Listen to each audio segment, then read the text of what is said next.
अभी नेक्स्ट हमारा chapter that is magnetic field due to electric current. अब ये magnetic field due to electric current के अंदर आपको क्या दिया हुआ है कि इसके अंदर हमें देखना है कि जब भी वायर के अंदर से करंट फ्लो होता है, तो हमने एक 10th में लॉ पढ़ा हुआ है कि जब भी किसी वायर में से करंट फ्लो होता है तो उसके सराउंडिंग में वो क्या कर लेता है, एक मैग्नेटिक फील्ड इंड्यूस करता है। और ये जो मैग्नेटिक फील्ड है, अभी यहाँ पर मैग्नेटिक फील्ड है, उसके अंदर अगर कोई चार्ज या फिर कोई अगर ऑब्जेक्ट आ गया तो आपका मैग्नेटिक फील्ड क्या करेगा, उसको एक तो अट्रैक्ट कर लेगा या फिर एक तो रेपल करेगा।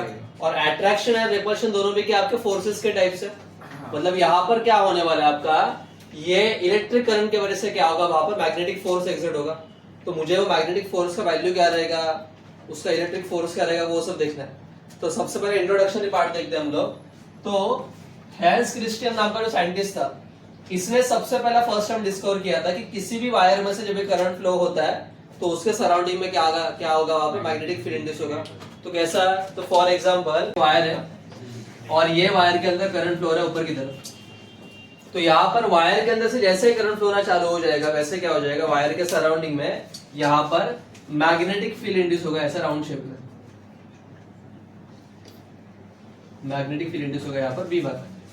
ठीक है, तो ये जो इफेक्ट है ये सबसे पहला इन्वेंट किया था किसने, हैंस क्रिस्टियन ने। ठीक है, तो ये ऑब्जेक्टिव के लिए अंदर आपको आ सकता है। तो यहाँ पर सवाल यह था कि मैग्नेटिक फील्ड तो इंड्यूस होगा, लेकिन ये जो मैग्नेटिक फील्ड है उसका डायरेक्शन निकालने के लिए हम लोग कौन सा रूल यूज करते हैं, तो हम लोग यूज करते हैं वहां पर हमारा राइट हैंड थंब रूल, जो क्या करता है आपको बताता है कि इंड्यूस्ड मैग्नेटिक फील्ड का डायरेक्शन आपको कौन बताएगा, तो आपका राइट हैंड थंब रूल बताएगा। अब ये लॉ क्या बोलता है कि अगर हमारे पास ये वायर है और ये वायर के अंदर करंट अगर ऊपर की तरफ जा रहा है तो आपको क्या करना है, सिंपली राइट हैंड से उसको ऐसा होल्ड करना है। आपका जो थंब है, ये थंब क्या शो करना चाहिए, करंट का डायरेक्शन। करंट कहां पर जा रहा है फिलहाल ऊपर, तो ये जो 4 फिंगर से 4 फिंगर क्या शो कर रहा है, उसका मैग्नेटिक फील्ड का डायरेक्शन कैसा है, ऐसा है। अगर करंट नीचे की तरफ जा रहा है तो ऐसा होल्ड करेंगे हम लोग, तो मैग्नेटिक फील्ड कहां पर जाएगा, उल्टा होगा। तो इसका मतलब क्या कि जो मैग्नेटिक फील्ड है उसका डायरेक्शन किसके ऊपर डिपेंडेंट है, करंट के ऊपर। करंट का डायरेक्शन अगर रिवर्स होगा तो मैग्नेटिक फील्ड का डायरेक्शन भी क्या होगा, रिवर्स होगा, लेकिन मैग्नेटिक फील्ड ऐसा सर्कुलर शेप में रहेगा। अभी यहाँ पर मैग्नेटिक फील्ड है, अगर मैंने क्या कर दिया, मैग्नेटिक फील्ड के अंदर कोई तो चार्ज प्लेस किया Q जो मूव कर रहा है, तो ये मैग्नेटिक फील्ड क्या करेगा, ये चार्ज के ऊपर क्या लगाएगा, फोर्स, और उसी फोर्स को हम लोग क्या बोलते हैं, मैग्नेटिक फोर्स। और ये मैग्नेटिक फोर्स का जो डायरेक्शन है वो मालूम पड़ता है हमें कहां से, तो फ्लेमिंग्स राइट हैंड रूल से। ये भी हमारा 10 में हो चुका है। Fleming's right hand rule basically क्या था कि आपको क्या करना, आपका जो राइट हैंड है उससे ये तीनों फिंगर्स को क्या करना है, परपेंडिकुलर रखना है, जिससे तीनों क्या रहे, एक दूसरे से परपेंडिकुलर रहे। तो उसमें आपको जो थंब है, ये थंब क्या शो करता है, direction of current. First finger क्या शो करता है, डायरेक्शन ऑफ मैग्नेटिक फील्ड, और जो मिडिल फिंगर है वो क्या शो करेगा, आपको डायरेक्शन ऑफ मैग्नेटिक फोर्स। ठीक है, तो ये था आपका राइट हैंड थंब, अपना फ्लेमिंग्स राइट हैंड रूल में। तो ये इतना बेसिक पार्ट हमारा ऑलरेडी हो चुका था 10 तक। अभी देखेंगे हम लोग, सबसे पहले हमारा फर्स्ट टॉपिक रहेगा दैट इज मैग्नेटिक फोर्स कैसे निकाल सकते हैं। सबसे पहले यहाँ पर ये जान लो कि मैग्नेटिक फोर्स निकालने किसका है। फॉर एग्जांपल यहाँ पर एक करंट कैरिंग वायर है और ये करंट कैरिंग वायर के नजदीक में मैंने क्या रखा है, चार्ज Q रखा हुआ है, लेकिन ये चार्ज Q स्टेशनरी नहीं है, वो क्या कर रहा है, मूव कर रहा है। कहां पर जा रहा है, देखो ऊपर की तरफ, और उसका वेलोसिटी कितना है यहाँ पर, v बार। और ऐसा इमेजिन करो कि इसके सराउंडिंग में मैग्नेटिक फील्ड है b बार। ठीक है, तो मुझे ये देखना है यहाँ पर कि ये जो चार्ज Q है इसके ऊपर ये मैग्नेटिक फील्ड कितना फोर्स एक्सर्ट करेगा। तो उसके लिए हमारे पास फॉर्मूला है मैग्नेटिक फोर्स का, that is Q into v bar cross v bar. Q का मतलब क्या, ये चार्ज के ऊपर कितना चार्ज है, v बार का मतलब रहेगा वेलोसिटी ऑफ दिस चार्ज कि वो कितना स्पीड से मूव कर रहा है, और v बार का मतलब रहेगा यहाँ पर मैग्नेटिक फील्ड कितना। ना ये अगर आप पार्ट देखोगे तो ये क्या आपका क्रॉस प्रोडक्ट है, और हमने वेक्टर्स में पढ़ा हुआ है कि a बार क्रॉस b बार, उसको अगर सिंप्लीफाई करके लिखेंगे तो कैसा आता है, ab sin थीटा। आपके पास वेक्टर के अंदर दो टाइप के प्रोडक्ट्स होते हैं, एक होता है आपका डॉट प्रोडक्ट जो डिनोट करते हैं हम लोग इससे। तो अगर डॉट प्रोडक्ट रहेगा तो cos थीटा आएगा, क्रॉस प्रोडक्ट रहेगा तो sin थीटा आएगा। तो यहाँ पर क्या लिख रहा है आपको, ये क्रॉस प्रोडक्ट, तो यहाँ पर क्या है, उसको सिंप्लीफाई करके Q तो ऑलरेडी है, ये VB और उसके आगे क्या आएगा, sin थीटा। तो ये क्या मिल गया मुझे, मैग्नेटिक फोर्स। अगर मैं इमेजिन करता कि ये जो चार्ज Q है इसको मैं मैग्नेटिक फील्ड की जगह पर अभी कहां पर रखता हूं, इलेक्ट्रिक फील्ड के अंदर, तो जैसा ही मैं उसको इलेक्ट्रिक फील्ड में रखूंगा, इलेक्ट्रिक फील्ड भी तो उसके ऊपर फोर्स अप्लाई करेगा, लेकिन अभी जो फोर्स रहेगा उसको हम लोग क्या बोलेंगे, इलेक्ट्रोस्टैटिक फोर्स। यहाँ पर फोर्स को एक्सर्ट कर रहा था मैग्नेटिक फील्ड, इसलिए उसको फोर्स को नाम क्या दिया, मैग्नेटिक फोर्स। ठीक है, लेकिन अगर मैंने उसको प्लेस किया कहां पर, इलेक्ट्रिक फील्ड के अंदर, तो जो फोर्स अप्लाई करेगा वो कौन करेगा, इलेक्ट्रिक फील्ड अप्लाई करेगा फोर्स, तो इसलिए वो फोर्स को हम लोग क्या बोलेंगे, इलेक्ट्रोस्टैटिक फोर्स। ठीक है, ये जो इलेक्ट्रोस्टैटिक फोर्स है, इलेक्ट्रिक फील्ड का फॉर्मूला होता है Fe बार अपॉन Q, लेकिन मुझे क्या निकालना है यहाँ पर, इलेक्ट्रोस्टैटिक फोर्स, तो इसलिए Q को क्या करेंगे हम लोग, वहां पर शिफ्ट करेंगे, तो ये Q वहां पर आके मल्टीप्लाई होगा तो क्या होगा, Fe bar is equal to Q into E bar. तो ये क्या मिल गया मुझे, मेरा इलेक्ट्रोस्टैटिक फोर्स। तो ये है हमारा फॉर्मूला इलेक्ट्रोस्टैटिक फोर्स का, और ये जो दो फॉर्मूलाज मिले वो मिले किसके, मैग्नेटिक फोर्स के। लेकिन अभी हमें हमारा अगला कंडीशन देखना है कि अगर हमने चार्ज Q को रखा ऐसी जगह पर जहां पर इलेक्ट्रिक फील्ड भी है, मैग्नेटिक फील्ड भी है, तो वो जो चार्ज Q है उसके ऊपर दोनों फोर्सेस लगेंगे, मैग्नेटिक फोर्स भी लगेगा और इलेक्ट्रिक फोर्स भी लगेगा। तो वो केस में जो हमें रिजल्टेंट फोर्स मिलेगा उसको हम लोग बोलते हैं लॉरेंट्ज फोर्स। और वही हमारा अगला टॉपिक रहेगा कि व्हेनेवर किसी भी मूविंग चार्ज को अगर आप electric field and magnetic field दोनों के अंदर प्लेस करोगे तो उसके ऊपर दोनों जन फोर्स अप्लाई करेंगे, इलेक्ट्रिक फील्ड भी और मैग्नेटिक फील्ड भी। तो उसके ऊपर का टोटल फोर्स कितना रहेगा, electrostatic force plus magnetic force, और जो नया फोर्स आपको मिलेगा उसको हम लोग बोलेंगे लॉरेंट्ज फोर्स। तो वो क्या होता है ना, नेक्स्ट हमारा टॉपिक दैट इज लॉरेंट्ज फोर्स। अभी लॉरेंट्ज फोर्स बेसिकली क्या होता है कि अगर हमने कोई भी चार्ज पार्टिकल को प्लेस किया कहां पर, दोनों के अंदर, कि जहां पर इलेक्ट्रिक फील्ड और मैग्नेटिक फील्ड दोनों प्रेजेंट है, तो मान के चलते हैं कि हमारे पास लेट्स से एक चार्ज Q है और ये चार्ज Q मूव कर रहा है विद वेलोसिटी v बार, और इसके सराउंडिंग में यहाँ पर इलेक्ट्रिक फील्ड, मैग्नेटिक फील्ड भी है और इलेक्ट्रिक फील्ड भी है। मतलब क्या कि हमारा charge Q magnetic field, electric field दोनों के बीच में, तो यहाँ पर मैग्नेटिक फील्ड भी इसके ऊपर फोर्स एक्सर्ट करेगा जिसको हम लोग क्या बोलेंगे, Fm बार, और आपका इलेक्ट्रिक फील्ड भी क्या करेगा, इसके ऊपर फोर्स एक्सर्ट करेगा जिसको हम लोग बोलेंगे इलेक्ट्रोस्टैटिक फोर्स, मतलब ये हमारा Fe बार। तो यहाँ पर जो टोटल फोर्स लग रहा है वो कितना रहेगा, Fm बार प्लस Fe बार, उसको हम लोग बोलेंगे नेट फोर्स, मतलब ये हमारा रहेगा यहाँ पर वो लॉरेंट्ज फोर्स। ठीक है, अरमान टाइम मिलेगा लिखने के लिए, ट्रेन छूट रहा है तेरा, गाड़ी जाने का। तो यहाँ पर क्या होने वाला है आपका, कि जो आपका टोटल फोर्स है, टोटल फोर्स मतलब क्या रहेगा आपका F नेट, वो कितना रहेगा, electrostatic force plus magnetic force. लेकिन इलेक्ट्रोस्टैटिक फोर्स का फॉर्मूला क्या देगा हमने, Q इनटू, वो यहाँ पर पुट किया। Fm बार का फॉर्मूला क्या देगा, Q into V bar cross P बार, उसका भी वैल्यू यहाँ पर देख लिया। लेकिन यहाँ पर अगर आप देखोगे दोनों के अंदर Q कॉमन है, उसको कॉमन निकाल लिया, तो यहाँ से Q चला गया तो क्या बचेगा, E बार प्लस यहाँ से Q चला गया तो V बार क्रॉस।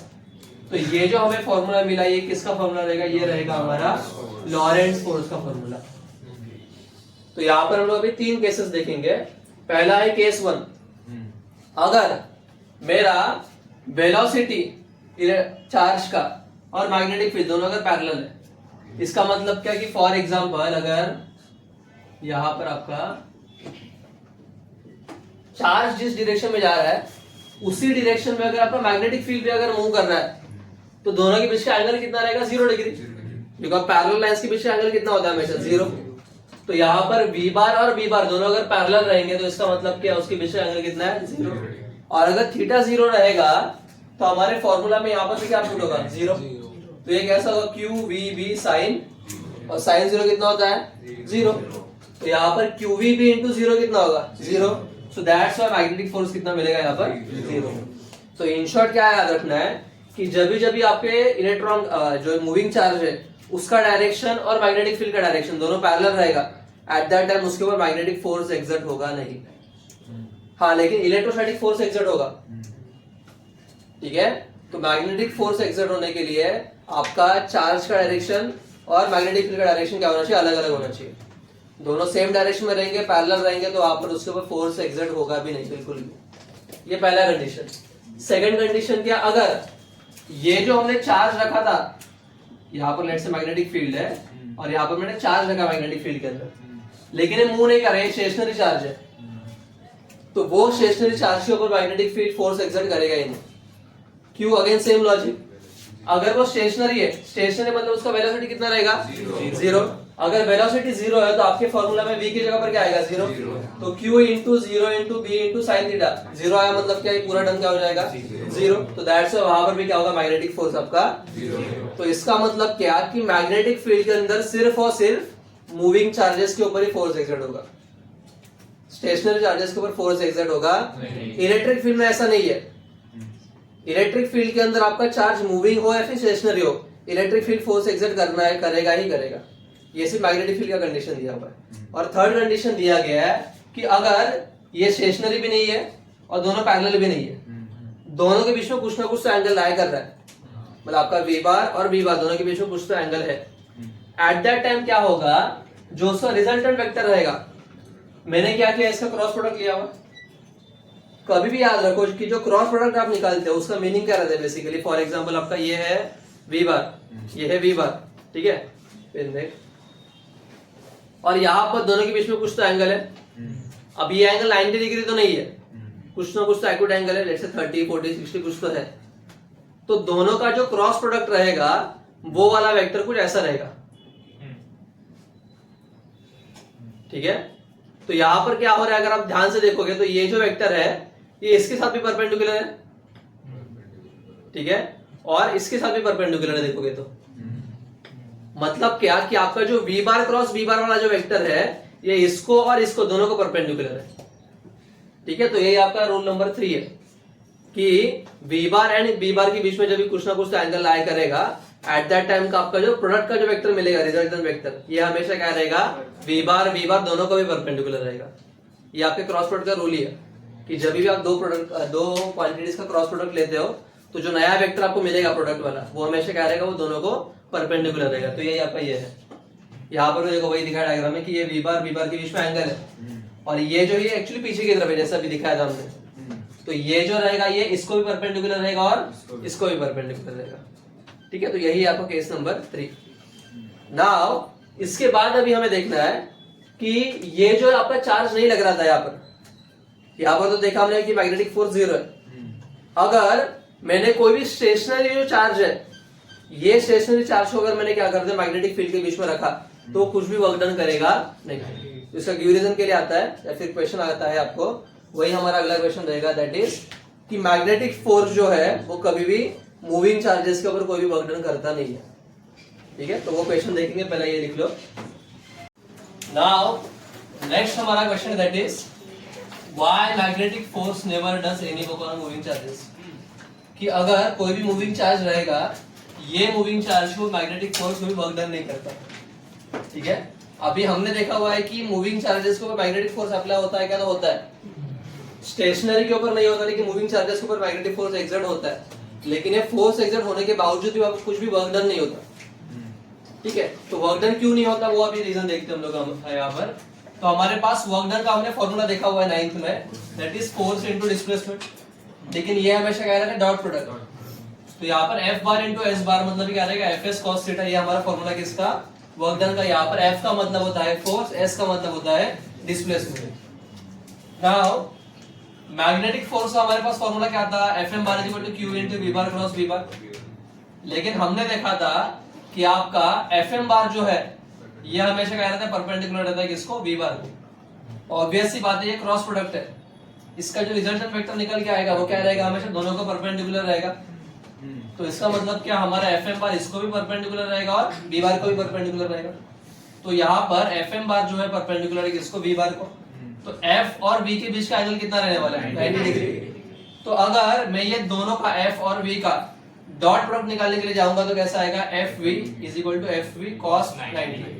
मैंने यहाँ पर cos लिया हुआ है, क्यों, बिकॉज़ डॉट प्रोडक्ट। अब आप बोलोगे सर डॉट प्रोडक्ट क्यों लिया, बिकॉज़ वर्क डन के फॉर्मूला में F into S क्या है, डॉट प्रोडक्ट है ना, इसलिए यहाँ पर भी मैं क्या कर रहा हूँ, डॉट प्रोडक्ट। अब आप बोलोगे लेकिन सर यहाँ पर F into S है, आपने लिया यहाँ पर F into V। तो F into V क्यों लिया हुआ है, बिकॉज वेलोसिटी जिस डायरेक्शन में रहेगा डिस्प्लेसमेंट भी तो वही डायरेक्शन में होगा।